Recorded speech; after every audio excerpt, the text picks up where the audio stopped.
নমস্কার বন্ধুরা, অ্যাস্ট্রোগণিত চ্যানেলে আপনাদের প্রত্যেককে আমি আহ্বান জানাই।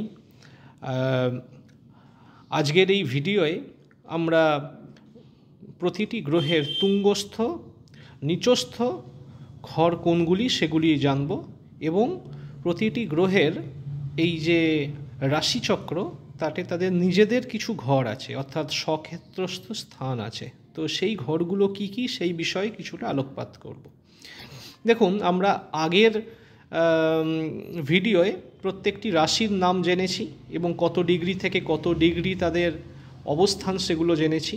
আজকে আমরা তার ঠিক পরের স্টেজ থেকে আমরা শুরু করছি, অর্থাৎ ওই যে 12টি ঘর, অর্থাৎ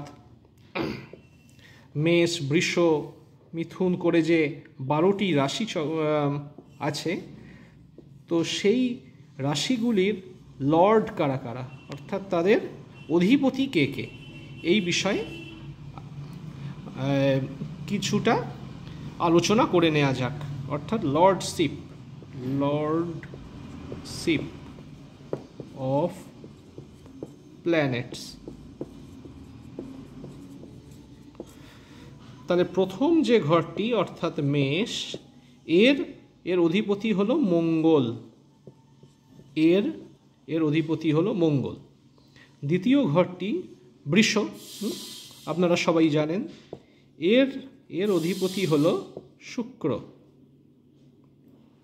তৃতীয় ঘর মিথুন, এর অধিপতি হলো বুধ।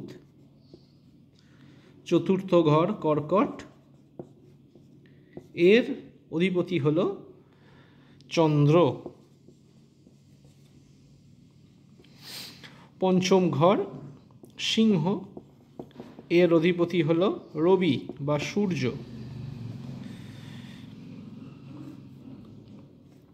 ষষ্ঠ ঘর হলো কন্যা, তার অধিপতি হলো আবারও বুধ।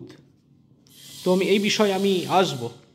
অনেক গ্রহেরই দুটো করে লর্ডশিপ আছে, যেমন দেখতেই পাচ্ছেন বুধের মিথুন যেমন নিজের ঘর, তেমনি কন্যাও নিজের ঘর। এই আবার দুটো ঘরের মধ্যে কে বেশি স্ট্রং সেই বিষয়ে আমি আসছি, তার একটা বিশেষ নাম আছে। সপ্তম ঘর হলো তুলা, এই তুলার অধিপতিও হলো শুক্র। তারপরের ঘরটি হলো বৃশ্চিক, এই ঘরের অধিপতি আবারও মঙ্গল, অর্থাৎ মেষের অধিপতি যেমন মঙ্গল, বৃশ্চিকের অধিপতি মঙ্গল। ধনুর অধিপতি, এইটা ধনু, এই ঘরটি নবম ভাব, এর অধিপতি হলো বৃহস্পতি। দশম ঘরটি হলো মকর, এর অধিপতি হলো শনি। একাদশ ঘর হলো কুম্ভ, এর অধিপতি হলো আবারও শনি। এবং দ্বাদশ ঘর হলো মীন, এর অধিপতি হলো আবারও বৃহস্পতি।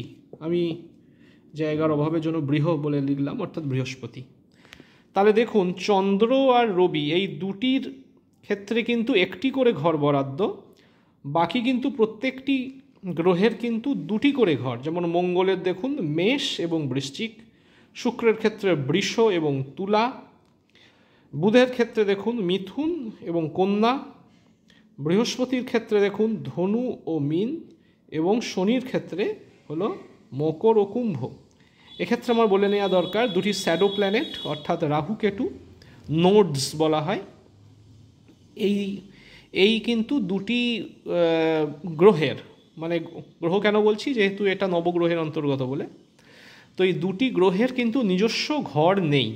এদের আমরা কিছু অবস্থান চিহ্নিত করেছি, যে অবস্থানে এরা খুব স্ট্রং হয়, আবার কিছু অবস্থান আছে যেখানে এরা অনেকটা উইক হয়, বা কিছু মতান্তরও আছে, সেই অনুযায়ী আবার রাহুকেতুর স্বক্ষেত্রস্থ ঘরও ধরে আর কি। তবে সেটা খুব রেয়ার কিছু মত, যেমন একটা মত অনুযায়ী এই মিথুনটা নাকি রাহুর ঘর, অর্থাৎ বলার উদ্দেশ্য হচ্ছে এই ঘরে রাহু থাকলে রাহু স্ট্রং থাকে, বা মানে বলতে গেলে ভালো রেজাল্ট দেয়, অর্থাৎ দুর্বল নয় আর কি। তবে ভালো কি খারাপ সেটা সবটাই নির্ভর করছে পুরো কোনো একটি ব্যক্তির রাশিচক্র বিচারের ওপর। এই শুধুমাত্র একবার বলে দিলাম যে রাহু মিথুনে ভালো মানে তার ক্ষেত্রেও ভালো হবে, এটা হয় না। আচ্ছা, তাহলে রাহু যদি এখানে ভালো হয় মিথুনে, তার ঠিক অপোজিট ঘর হলো ধনু, তাহলে ধনুতে কিন্তু কেতুর সক্ষেত্রস্থ ঘর, এটা কেউ কেউ বলে থাকে, কিন্তু এটা সর্বজন গৃহীত নয়। জাস্ট এইটুকু আপনারা মনে রাখতে পারেন যে কেতু এখানে স্ট্রং হলো। তাহলে এই হলো লর্ডশিপ। এবার এর মধ্যে আমি তাহলে লর্ডশিপ বা সক্ষেত্রস্থ ঘরগুলো আশা করি আপনারা বুঝলেন। এবার এর পরের স্টেজে আমি আসছি, সেটা হলো মূল ত্রিকোণ। আচ্ছা, মূল ত্রিকোণটা আমি এখান থেকেই বলে দিই। মূল ত্রিকোণ হলো মূল ত্রিকোণ মূল ত্রিকোণ অবস্থান হলো সেই অবস্থান কোনো গ্রহের বা সেই ঘর যে ঘরে গ্রহটি আরও বেশি স্ট্রং, অর্থাৎ প্রত্যেকটি গ্রহ রবিচন্দ্র বাদ দিয়ে প্রত্যেকটি দুটো করে সক্ষেত্রস্থ স্থান দেখছেন, তার মধ্যে যে ঘরটা ওই দুটি ঘরের মধ্যে তুলনামূলকভাবে বেশি স্ট্রং সেটাকে বলা হয় মূল ত্রিকোণ। অর্থাৎ মঙ্গলের ক্ষেত্রে মেষ আর বৃশ্চিকের মধ্যে মেষ হলো মঙ্গলের মূল ত্রিকোণ স্থান, কারণ বৃশ্চিকের তুলনায় মেষে মঙ্গল আরও বেশি স্ট্রং। ঠিক সেরকমভাবে শুক্রের ক্ষেত্রে বৃষ আর তুলা, এই বৃষ ও তুলার মধ্যে তুলাটা হলো শুক্রের মূল ত্রিকোণ অবস্থান, কারণ এই ঘরে বৃষ থেকেও বেশি স্ট্রং রেজাল্ট দেয়। আচ্ছা, চন্দ্র আর রবির ক্ষেত্রে তো কোনো ব্যাপার নেই, ওদের একটি করে ঘর। বুধের ক্ষেত্রে কন্যা ও মিথুন এই দুটির মধ্যে কিন্তু কন্যা হলো বুধের মূল ত্রিকোণ অবস্থান। অ্যাকচুয়ালি আমি এটা একটু পরে বলবো। কন্যাতে বুধ তুঙ্গস্থও বটে, মূল ত্রিকোণও বটে, আবার সক্ষেত্রস্থও বটে আর কি। ওটা হলো ডিগ্রি অনুযায়ী, তো সেটা আমি একটু পরে বলছি। আপাতত এটা মনে রাখুন যে বুধ আর মানে মিথুন আর কন্যার মধ্যে বুধের স্ট্রেংথ আরও বেশি, অর্থাৎ কন্যাটা হলো বুধের মূল ত্রিকোণ অবস্থান। ঠিক আছে, আমি মানে এখন আমি তুঙ্গস্থ ব্যাপারটা বলিনি, এটা বলবো এরপর, বললে আরও ক্লিয়ার হবে। তেমনি বৃহস্পতির ক্ষেত্রে ধনু ও মীন এর মধ্যে ধনুটা কিন্তু বৃহস্পতির মূল ত্রিকোণ অবস্থান, মানে কম্প্যারেটিভলি আরও বেশি স্ট্রং মিনের থেকেও। আর তেমনি মকর আর কুম্ভ এই দুটো হলো শনির সক্ষেত্রস্থ স্থান, তাহলে তার মধ্যে কুম্ভটা হলো শনির জন্য কিন্তু আরও স্ট্রং, অর্থাৎ মূল ত্রিকোণ অবস্থান। ঠিক আছে, আশা করি আপনারা বুঝতে পেরেছেন।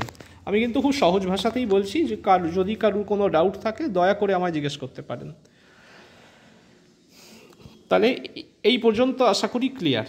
এবার একটু আমি এই জায়গাটা একটু মুছে দিই। এবারে আমি তুঙ্গস্থ আর আমি নিচস্থ ব্যাপারটার মধ্যে আসব। দেখুন, তুঙ্গস্থ তাকেই বলা হয়, মানে সেই ঘরটিকেই বলা হয় যেখানে সেই গ্রহটি খুবই স্ট্রং। ঠিক আছে, অত্যন্ত তার ক্ষমতা। তো সেই অনুযায়ী এই দ্বাদশ ঘরে কিন্তু প্রত্যেকটি গ্রহের তুঙ্গ অবস্থান আছে। কেমন? তুঙ্গ অবস্থান আছে।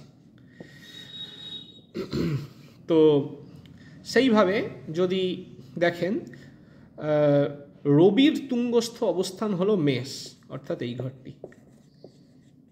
এখানে আমি লিখে দিই যে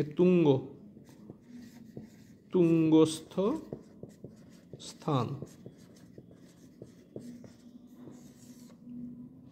তুঙ্গস্থ স্থান। রবির ক্ষেত্রে তুঙ্গস্থ স্থান হলো মেষ। এই বিষয় একটু বলে রাখি, সেটা হচ্ছে যে রবি আমাদের বাংলা মতে প্রত্যেকটি মাসে এক একটি ঘরে অবস্থান করে মোটামুটি। ঠিক আছে, 1-2 ডিগ্রির একটু এদিক ওদিক থাকে, তবে প্রায় বলতে পারেন এক একটা মাসে এক একটা ঘরে। তো বৈশাখ মাসে রবির অবস্থান হয় মেষে, অর্থাৎ বৈশাখ মাসে যারা জন্মায় মোটামুটিভাবে বলা যায় তাদের প্রত্যেকে রবি তুঙ্গস্থ। এটা একটা ছোটোখাটো একটা ট্রিক বলে দিলাম আপনাদের বোঝার জন্য, যে যার যে মাসে জন্ম বাংলা মতে সেখান থেকে কিন্তু আপনারা কোনো কিছু বিচার না করে রবির অবস্থানটা অ্যাটলিস্ট জেনে নিতে পারেন। ঠিক সেই রকম তাহলে কারুর যদি জন্ম হয় ভাদ্র মাসে, অর্থাৎ বৈশাখ জ্যৈষ্ঠ আষাঢ় শ্রাবণ ভাদ্র মাসে যদি কারুর জন্ম হয়, তার কিন্তু রবি কিন্তু সক্ষেত্রস্থ। ঠিক আছে, তাহলে এটাও আপনারা বুঝে যাবেন। আচ্ছা, যাই হোক, মূল বিষয়টায় আসি, সেটা হলো রবির তুঙ্গস্থ স্থান এটা। চন্দ্রের তুঙ্গস্থ স্থান কোনটা? চন্দ্রের তুঙ্গস্থ স্থান হলো বৃষ।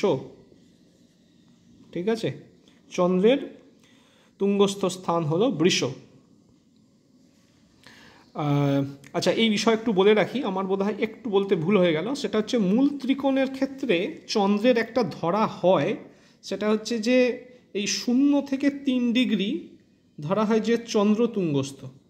0 ডিগ্রি থেকে 3 ডিগ্রি বলা হয় যে চন্দ্র তুঙ্গস্থ। বাকি যে ডিগ্রিটা অর্থাৎ 3 ডিগ্রি থেকে 30 ডিগ্রি অর্থাৎ বাকি যে 27 ডিগ্রি সেটা নাকি চন্দ্র মূল ত্রিকোণ।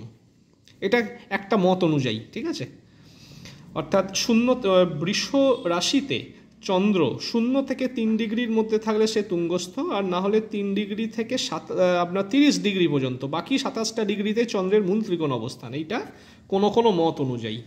আর আপনার কিছু মত অনুযায়ী এইটা যে চন্দ্রের কোনো মূল ত্রিকোণ অবস্থান নেই, চন্দ্রের খালি তুঙ্গস্থ স্থান, সেটা হলো বৃষ। আচ্ছা, বৃহস্পতির ক্ষেত্রে কর্কট হলো তুঙ্গস্থ অবস্থান।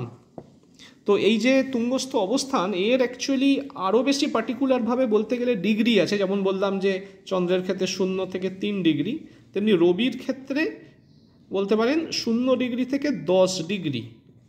এটা হলো সুতুঙ্গস্থ আর কি, মানে আরও বেশি স্ট্রং। মানে একটা ঘর তো তার তুঙ্গস্থ স্থান বটেই, তার মধ্যে আবার যদি ডিগ্রি অনুযায়ী মিলে যায় তাহলে সে সুতুঙ্গস্থ বলা হয় আর কি।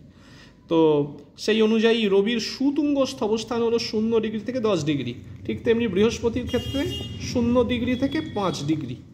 এর মধ্যে যদি বৃহস্পতি কারোর অবস্থান করে কর্কট রাশিতে, তাহলে জানতে হবে যে তার বৃহস্পতি সুতুঙ্গস্থ। আর 5 ডিগ্রির বাইরে বেরিয়ে গেলে আর সুতুঙ্গস্থ নয়, জাস্ট তুঙ্গস্থ, অর্থাৎ খুবই স্ট্রং বাট একদম সেই স্ট্রংগেস্ট নয়। তো আমি বলবো আপাতত আপনারা প্রথম আপনারা এই ঘরগুলোই মনে রাখুন। আমি এই ডিগ্রি নিয়ে পরবর্তীকালে আরও ডিটেলে একটা ভিডিও বানিয়ে দেবো যে সুতুঙ্গস্থ ডিগ্রি কোনটা। আপাতত আপনারা ঘরগুলো মনে রাখুন। রবির ক্ষেত্রে মেষ, চন্দ্রের ক্ষেত্রে বৃষ, বৃহস্পতির ক্ষেত্রে কর্কট। আচ্ছা, বুধের ক্ষেত্রে আবারও কন্যা। তাহলে আপনারা কি দেখছেন? বুধের ক্ষেত্রে সক্ষেত্রস্থ মানে মিথুন তো আছেই, প্লাস কন্যা, মূল ত্রিকোণ কন্যা, আবার এইদিকে আপনারা দেখছেন যে মানে তুঙ্গস্থ স্থান ও কন্যা। তো এই বিষয়েও আবার একটুখানি কমপ্লিকেসির মধ্যে যাচ্ছি। সেটা হচ্ছে বুধের ক্ষেত্রে বলা হয়, এখানে সাইডে লিখি, বুধের ক্ষেত্রে বলা হয় বুধ কন্যাতে 0 ডিগ্রি থেকে 15 ডিগ্রি পর্যন্ত তুঙ্গস্থ, 15 ডিগ্রি থেকে 25 ডিগ্রি পর্যন্ত মূল ত্রিকোণ, আর 25 ডিগ্রি থেকে বাকি যে 30 ডিগ্রি মানে আপনার বাকি যে 5 ডিগ্রি অর্থাৎ 25 ডিগ্রি থেকে 30 ডিগ্রি পর্যন্ত অবস্থান অর্থাৎ 5 ডিগ্রি, সেইটা হলো শুধুই সক্ষেত্রস্থ। অর্থাৎ কন্যা রাশিতে বুধ 0 ডিগ্রি থেকে 5 ডিগ্রির মধ্যে যদি থাকে তাহলে আপনারা বলতে পারেন যে বুধ তুঙ্গস্থ অথবা সুতুঙ্গস্থও বলতে পারেন। 15 ডিগ্রি থেকে 25 ডিগ্রির মধ্যে থাকলে বলতে পারেন বুধ মূল ত্রিকোণ, আর 25 ডিগ্রি থেকে 30 ডিগ্রির মধ্যে থাকলে শুধুই সক্ষেত্রস্থ। অর্থাৎ এর থেকে এটা আরও স্ট্রং, এর থেকে তুঙ্গস্থটা আরও স্ট্রং। তাহলে কন্যা রাশিটা কিন্তু বুধের পুরোটাই ভালো, এইটুকু আপনাদের মনে রাখার বিষয়। আচ্ছা, শনির ক্ষেত্রে খালি এখন ঘরগুলো মনে রাখুন। শনির ক্ষেত্রে তুলা হলো তুঙ্গস্থ অবস্থান। তুলা হলো তুঙ্গস্থ অবস্থান। আর মঙ্গল হচ্ছে মকরে তুঙ্গস্থ। মকরে যদি কারুর মঙ্গল থাকে জানতে হবে খুব স্ট্রং। শুক্র মিনে তুঙ্গস্থ, ঠিক আছে, মিনে কিন্তু শুক্র তুঙ্গস্থ।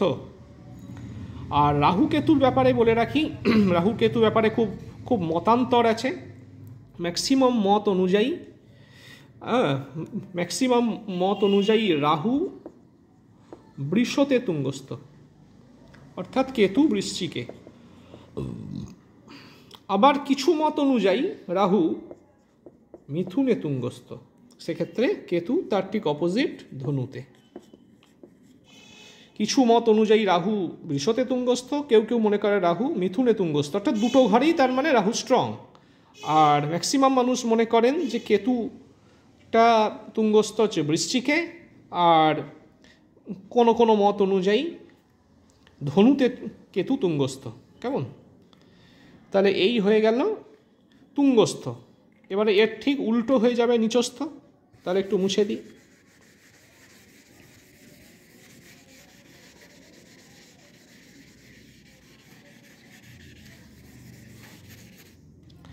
ঠিক সেরকমভাবে গ্রহদের নিচস্থ অবস্থান, নিচস্থ অবস্থান কোনগুলো? আমি যেগুলো বললাম তুঙ্গস্থ, ঠিক তার অপোজিটগুলো প্রত্যেকটা। অর্থাৎ আপনারা সব নিজেরাই করে নিতে পারবেন। যদি আপনারা তুঙ্গস্থটা মনে রাখেন, তাই আমি তুঙ্গস্থটা সময় নিয়ে বোঝালাম, তাহলে আপনারা কিন্তু নিচস্থটা নিজেই করে নেবেন। তাহলে আপনারাই বলুন।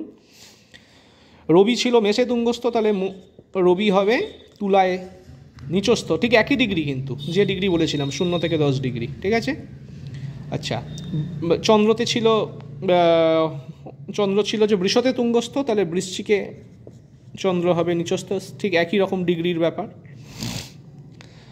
অর্থাৎ ওই ডিগ্রির মধ্যে সবথেকে বেশি মানে ক্ষমতা কম আর কি, বা সবথেকে কম ক্ষমতা, আর তার থেকে ডিগ্রি বাড়লে ক্ষমতা আস্তে আস্তে আস্তে বাড়া শুরু হয়ে যাবে। ঠিক তেমনভাবে বৃহস্পতি হচ্ছে মকরে, মকরে নিচস্থ হবে বৃহস্পতি।